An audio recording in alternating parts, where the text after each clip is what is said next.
40 fire officers are undergoing training at a one-week emergency vehicles operator course at the Fire Service Training School in Vieux Fort. The training is aimed at helping personnel avoid mishaps on the road when responding to emergencies by inculcating better driving habits and techniques in the service. Administrators say safety is paramount when navigating and negotiating the roadway en route to the scene of an emergency. Officer in charge of training, Ditney Downs, says emergency vehicles have unique characteristics.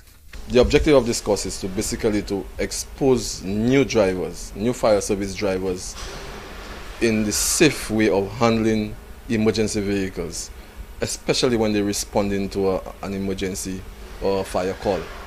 We have seen a number of accidents involving fire service vehicles, especially when they are responding. So we have put that course together to teach them the correct, the safe way of maneuvering these vehicles. As you know, fire service vehicles, they have a different characteristics than the normal vehicles, all right? The weight, the speed. According to Downs, operating these specialized vehicles requires a particular skill set, and although this training is unique to Saint Lucia, it is mandatory internationally. We do not operate them the same way like we operate a normal vehicle. So it is not a new course in terms of, it is a new course in the fire service, an international course that all firefighters have to go through when they operate emergency vehicles. Unfortunately, we have never exposed our firefighters to such training. Because of the number of accidents we've seen happening with fire service vehicles, we have decided to deal with the issue once and for all and expose these officers in that training area. The senior fire officer underscores the importance of safety, explaining the department can ill afford injury to personnel and damage to state property with an already limited vehicle fleet.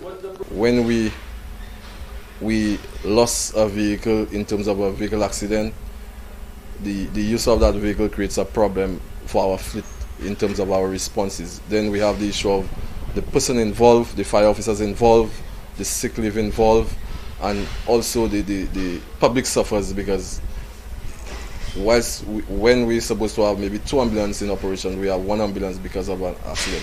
So what we're trying to do is because of the limited number of appliances we have, the manpower issue, we're trying to solve that problem of reducing the number of vehicle accidents that occur in the fire department. Martin Joseph is a driving examiner in the government of Saint Lucia.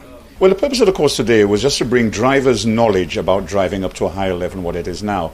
What we're trying to do is to bring down, to mitigate against accidents. We need to bring the cost of it down. When there's a collision, it involves a lot of money to the nation. So we're actually trying to stop that by giving information about driving. How are they responding to it? It's very well. I'm really pleased with the response. These are professional people. Very good response. It went down very well with them. The fire service, like the entire island, has been bedeviled by a rise in traffic accident rates. Joseph chalks up the collisions to speed and lack of know-how.